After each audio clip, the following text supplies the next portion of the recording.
한 국가의 탄생이 형제를 죽인 피의 대가였다면 그 나라는 어떤 운명을 걷게 될까요?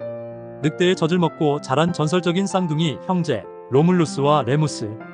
야망의 눈이 먼 형 로물루스가 동생을 죽이고 자신의 이름을 따서 세운 도시, 그것이 바로 인류 역사상 가장 거대한 이름 중 하나인 로마의 시작입니다.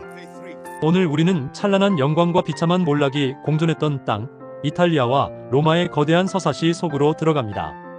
이탈리아 반도는 본래 청동기 시대부터 농업과 금속 세공이 번성했던 기회의 땅이었습니다. 8세기 철기 시대가 열릴 무렵 북쪽에는 신비로운 에트루리아인이, 남쪽에는 세련된 그리스인들이 자리를 잡고 문명의 꽃을 피우고 있었죠. 그 접점인 테벨의 강변에 세워진 로마는 지리적 이점을 살려 무서운 속도로 성장했습니다. 초기 로마는 7명의 전설적인 왕들이 다스렸습니다. 하지만 권력은 독이 되기 마련이죠. 마지막 왕 나쁜 왕 타르퀴니우스의 폭정과 그 아들의 추문은 분노한 민중을 일깨웠습니다. 결국 로마인들은 왕을 쫓아냈고 다시는 한 사람에게 절대 권력을 주지 않겠다고 맹세하며 공화정이라는 새로운 시대를 열었습니다. 공화정의 로마는 독특했습니다. 귀족인 파트리키우스와 평민인 플레베이우스가 사사건건 대립하면서도 거부권을 가진 트리뷴이라는 대표자를 통해 서로 협력해야만 했죠. 이 팽팽한 균형이 로마를 번영으로 이끌었습니다. 로마는 정복과 동맹을 통해 이탈리아 반도 대부분을 손에 넣었고 라틴어는 세상의 중심 언어가 되었습니다. 하지만 번영은 또 다른 충돌을 불렀습니다. 지중해 건너편의 강자 카르타고와의 만남이었습니다.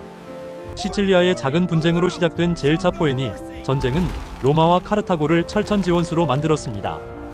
특히 2차 전쟁에서 나타난 카르타고의 영웅 한니발은 로마를 멸망 직전까지 몰아넣었습니다.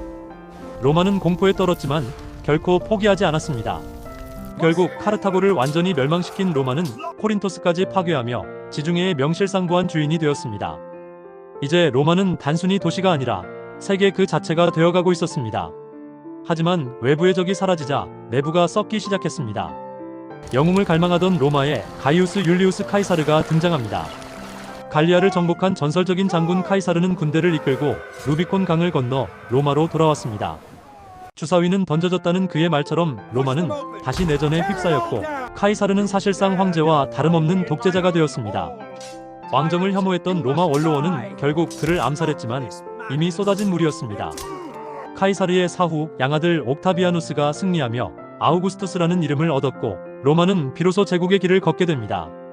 아우구스투스 이후 약 200년 동안 로마는 팍스 로마나라 불리는 평화의 시대를 맞이합니다.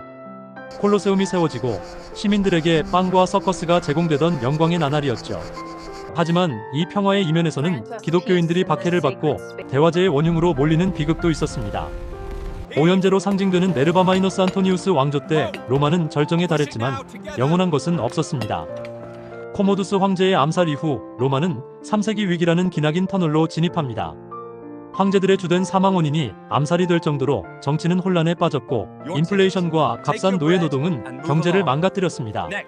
제국은 동과 서로 분열되었고 수도는 비잔티움으로 옮겨졌습니다. 이제 로마의 심장은 예전처럼 뜨겁게 뛰지 않았습니다. 결국 5세기 훈족과 게르만 부족의 파상 공세 속에 서로마 제국은 역사의 뒤안길로 사라집니다.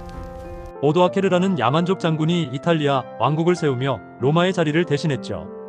비록 동로마의 유스티니아누스 황제가 잠시 이탈리아를 수복하기도 했지만 우리가 알던 그 위대한 로마의 통일 시대는 끝이 났습니다.